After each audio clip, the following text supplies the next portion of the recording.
Welcome to the shop and another season of Xtreme 4x4. You would think that after almost 70 episodes and over 20 hardcore projects that we would have built at least one of everything. But you guys know better than that, and according to your emails, there are tons of project ideas that we haven't even touched on yet. Like this K-Series pickup that's going to get built as, can you guess it, a stock mod mud racer that's going to hit the slop hard.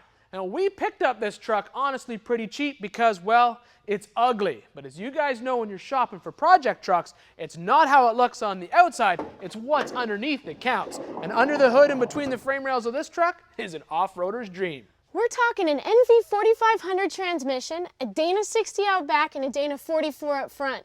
This truck has it where it counts when it comes to the drivetrain department. Now, under the hood of this truck is a 400 cubic inch small block V8. Now, the plan here is simple. We're going to pull this motor out, completely rebuild it. While we're at it, we'll throw a stroker crank in it to build some serious cubic inches and some monster power.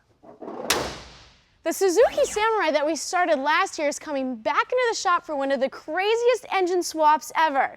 This little four-banger is going to be taken out and replaced with this VW diesel 1.6 turbo. And to top it off, we're going to be running this diesel with waste vegetable oil. And at the complete opposite end of the spectrum, our core Pro 2 race truck will be back into the shop and completely finished up this year. Right now, it's just sitting underneath our mezzanine. We're building all the tubing to help support the fiberglass body, getting this truck one step closer to the track. We already have so many projects in for this year that we couldn't even fit them into the shop. And this little Nissan Pathfinder we picked up for a steal. Now the engine's shot, but we can go ahead and fix this. And this truck is going to get put together with some serious axles that maybe some of you have never even seen. Can you say portals? But today, we're not going to be working on any of those trucks. We're going to be starting a brand new project, and it begins with this old beat-up Chevy S10 that we're going to turn into a hardcore rock-crawling truggy. Basically half truck and half buggy. Now, this is not a new idea, and a lot of you guys often ask where project ideas come from. Well, this one came right out of the pages of Crawl magazine. When we were flipping through and saw that monster, we knew we had to build one of our own. Oh, and not only does this monster look like it'll eat you alive, but once you start reading into it, it probably could eat you alive. Now, the plan here is not to copy this truck exactly, but to build one similar in style with over-the-top attitude and, of course, with our own twist. Now, this is definitely not going to be a budget build. In fact, it's going to be a way over the top, but a lot of these ideas you can put into projects of your own. And obviously, the first step today is going to be to tear this truck apart. This 1994 Chevy S10 short bed has obviously seen better days. And the fact that it's a parts truck makes the 750 stones we paid well worth it. Ian and the guys already pulled the drivetrain, tossing out everything of no use to us. So today, we're starting with a basic rolling chassis. Now, depending on how aggressive you plan to get with your truggy project will honestly determine how much of the factory frame you're going to use, if any. Guys on a budget will take an S10 cab like that, drop it on a full-size pickup truck frame, and build a truggy out of it that way. In our case, we're going to ditch this stock frame completely for a couple of reasons. Number one, we'd be cutting this frame in half right behind the rear cab mount to start all the tube work in the rear. We'd also be cutting it up in the front, right in front of the motor mounts, and then we'd have to deal with all this IFS suspension and would have to rework the motor mounts anyway to make the engine fit inside this frame. So for us, the best solution is going to be a custom tube frame.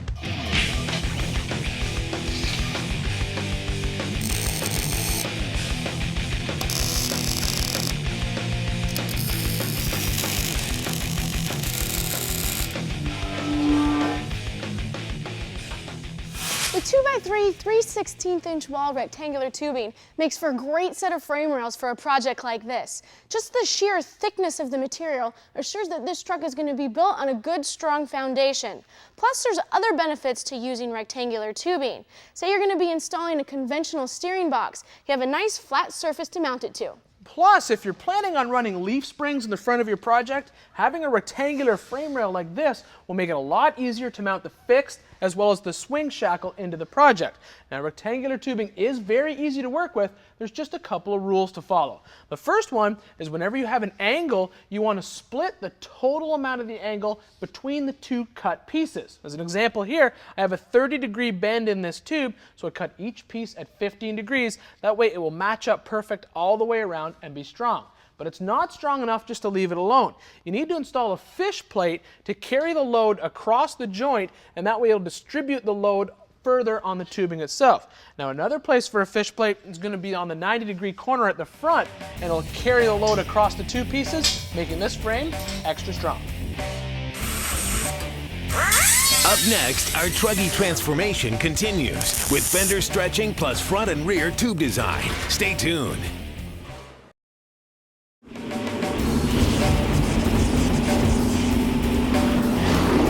Welcome back to Xtreme 4x4 and the beginning of our S10 truggy project. Now, so far we've completely gutted this truck, throwing away everything that we don't want to use, basically just keeping the cab and the front clip. And now that the beginnings of our custom tube frame is underneath the body on some jack stands, we can work on some body mounts. Our frame is 30 inches wide. And to keep things simple, the body mounts are going to be made from an 1/8-inch plate using our Scotchman ironwork. The rear mounts will get some bracing. And of course, what would a high-end finish be without flared holes? For now, we will reuse the original body isolators, but we will swap these out later for new ones. In this case, we want our project to continue to look like the original S10 on the outside. So we're going to be reusing the grille, the fenders, the bedside, and then we're going to install a brand new fiberglass hood from Summit. But all of these pieces need some serious massaging to fit. Now, the only thing that we didn't like about our inspirational truck is that the rear tire and the wheel well and the front tire and the wheel well, the distances, they do not match. Now, there's a reason for that. This truck has got rock wheels underneath it, and so will ours.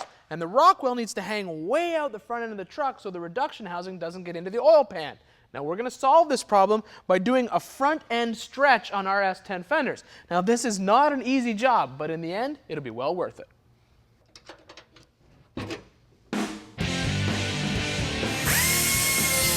We basically have to stretch our front fenders about 16 inches.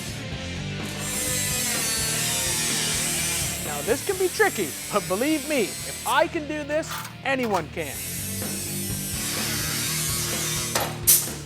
Now, this tool right here, it's a flanging tool. Basically what it does is it creates this lower level on the sheet metal panel. That way when I put the new one on it to butt weld it, I'll actually end up with a lower area that needs fill. This makes it a little bit easier, one less step in the process.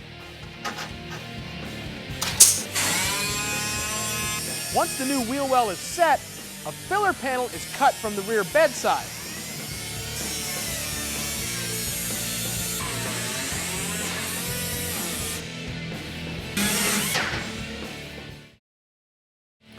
Then it will all be temporarily held together with some drill screws.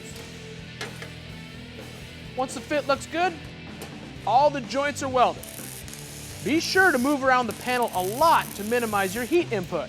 To help with this project, I borrowed a small 110-volt Miller auto set welder that is great for sheet metal. Now, with all the front sheet metal in place, you can get an idea of how much of a difference it actually makes to stretch that wheel well forward. Now, obviously, all the finished welding and bodywork still needs to be done on this fender, and when that's finished, only a trained eye is going to be able to tell that this S10 fender has been heavily modified. But it really makes a difference, and now that we have all this in place, we can start on the tubing for our tube chassis. What do you think, Chris? It's on spot, dude. It's on spot.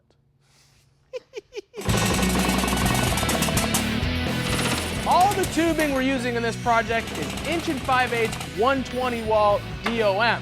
Now, the rear is basically to support the suspension as well as the fuel cell.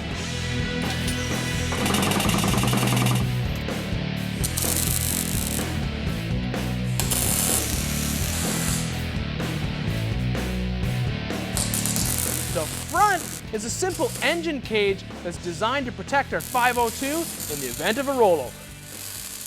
To hold the fuel for this monster, we chose this 16-gallon Summit Racing aluminum cell.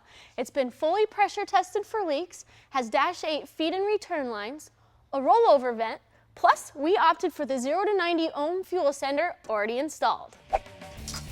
With the rear cage completed, it can mount using the integrated mounting tabs. Up next, the big block rat that will power our S10 beast when Xtreme 4x4 continues.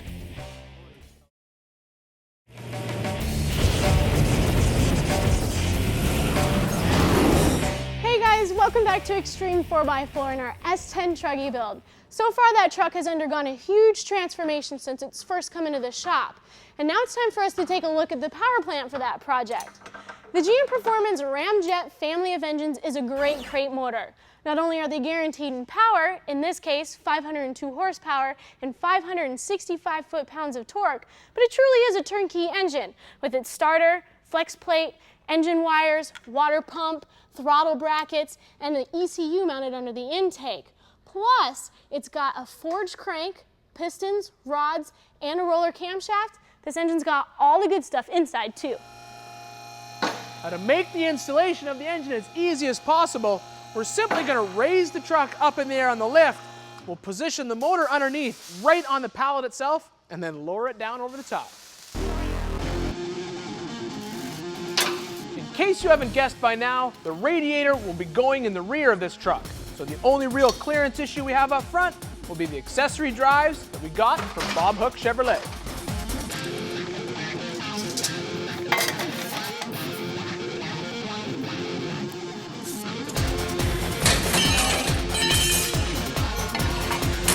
Using some 3/16 plate,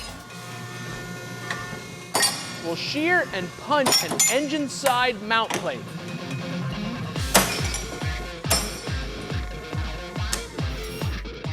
It's like a ninja star. Then we'll cut some tubing and insert a leaf spring bushing inside of it to make up the frame mount. All we have to do is put everything in place and tack it together. Putting a radiator in the back of a truck like this does not affect the cooling efficiency of the system. You gotta think, most trail trucks have a winch blocking the airflow to the radiator. Plus, they're only going about 2 miles an hour anyway, so most of us choose to use an electric cooling fan. Now, a radiator is basically just a heat exchanger. It uses air that travels across the radiator core to remove the heat from the coolant as it moves from one tank to the other through the small flat tubes in the core itself. Now, the heat is transferred from the coolant to the air by dissipating as the air travels past these small little fins that connect the two tubes together. Now, the cores are available in a couple different variations. You can get a dense core that has a very high fin per inch count, or an open core like this one here. Now, the dense core radiators are seen more in either NASCAR or Indy cars because that dense package of fins needs high velocity or high speed air to basically force its way through the core itself. Now, an electric fan moves just as much air through an open core radiator like this as a car just driving down the road on a regular day. But the key is how you mount this fan. If you were to mount it back from the radiator, the air itself would not keep the engine cool enough because the air would bounce off the core instead of going through it.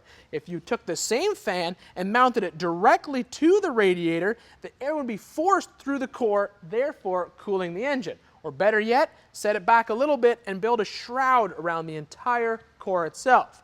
Now, you also want to be sure as to where you mount this radiator in the chassis.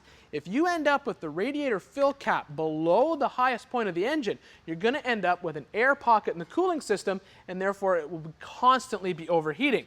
A way to solve that is to install what's called a surge tank. It's basically a small tank with a separate radiator cap you can install anywhere else in the system. As long as it's the highest point, you won't have any trouble.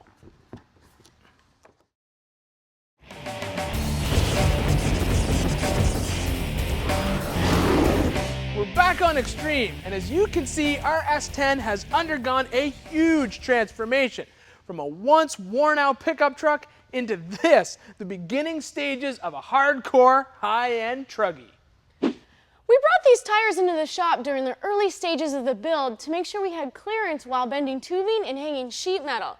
Now obviously, these tires are pretty frickin' huge.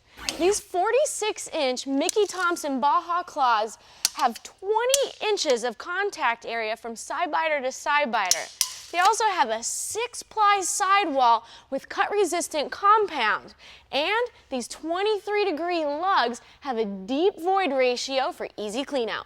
Now the rear tube structure built onto the back half of this truck is not specifically designed to protect the driver and passenger in a rollover. For that, we obviously need a roll cage. But instead of building an exo cage on the outside of this cab, we're going to punch through and put a full roll cage inside the truck. But to do that, we need to make room first, so we gotta get rid of all this stuff.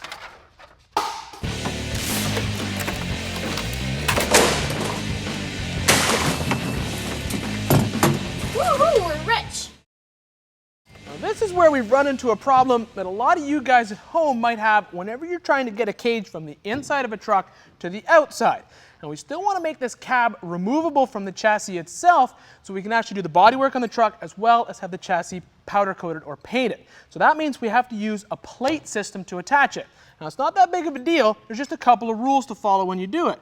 You want to make your outside plate just a little bit smaller than your inside plate or vice versa. A good rule of thumb is between 1/2 inch to 3/4 of an inch all the way around. The reason for that is as the load is transferred, if the plates are different sizes, they won't act like a metal shear. If they were the same size, that vibration over time would just basically cause the sheet metal around it to fail. Now it wouldn't make it any weaker, but it certainly wouldn't do much for the paint job itself. Now the only problem we have here is where we want to put the plate, there's a concave bend inside this truck. So we're going to have to go ahead and make that plate fit that bend.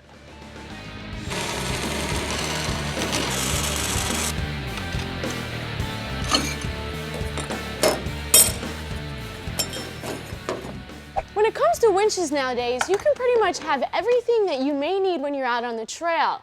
This Warn PowerPlant HD is not only a 12,000-pound, 3-stage planetary winch with 80 feet of 3/8-inch cable, but it's also a 100% duty cycle air compressor that puts out about 100 PSI.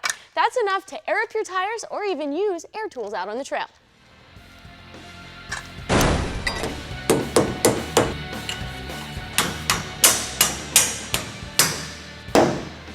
Well, there you guys have it, the beginning of one sweet monster of truck, all worth a 1 day's work. And the next time we have this truck back in the shop, we'll be dealing with the rest of the drivetrain and getting some axles underneath it. You won't want to miss that. Smooth. I didn't even catch it.